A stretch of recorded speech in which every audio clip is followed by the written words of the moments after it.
तक आपने भी डॉक्टर केवी त्रिपाठी को सुना होगा। तो ऐसे में मैं आपसे ये जानना चाहती हूँ कि जिस तरीके से 2022 के चुनाव में अब महज कुछ ही समय रह चुका है, ऐसे में अब अगर एसपी पार्टी की बात की जाए तो समाजवादी पार्टी भी लगातार कई दावे कर रही है।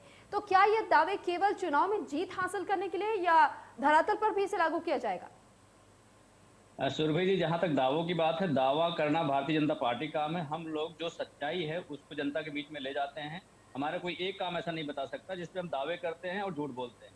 भारतीय जनता पार्टी छल, कपट, झूठ और धोखा, ये चार इसके जैसे लोकतंत्र के चार स्तंभ हैं, वैसे इनके चार स्तंभ भारतीय जनता पार्टी के छल, कपट, झूठ और धोखा। इसके अलावा भारतीय जनता पार्टी के पास कुछ नहीं है। रही बात जो इनके वादों की, वादों में बता दूं, ये जो भारत के गृह मंत्री ने बोला कि हमने 90% वादे पूरे कर दिए हैं। मैं 3-4 वादे आपको गिना देता हूं, आप भी इस बात से सहमत हो जाएंगे। मुझे लगता है उत्तर प्रदेश की जनता भी सुन रही है इस प्रोग्राम को।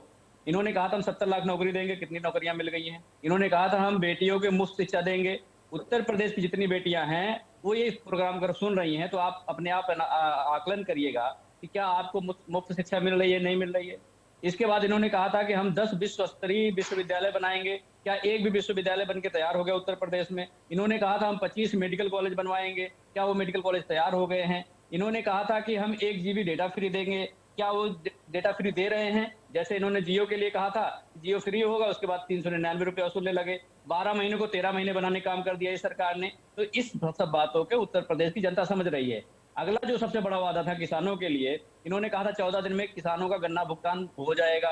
क्या किसी किसान का गन्ना भुगतान हुआ? नहीं हुआ। इन्होंने कहा था किसानों की आय दोगुनी हो जाएगी। आप मुझे बता दीजिए कि गन्ना पर 35 पैसा प्रति किलो बढ़ाने के बाद ये इस बात को कहते हैं कि हमने किसानों की आय दोगुनी कर दी है। 90% दावे इनके पूरे हो गए हैं। अरे भाई, इसके एवज में जो आपने महंगाई बढ़ाई है, आप देखिएगा 35% गन्ने में बढ़ाया, लेकिन सरसों के तेल में लगभग 135 रुपए बढ़ा दिया 1 लीटर में।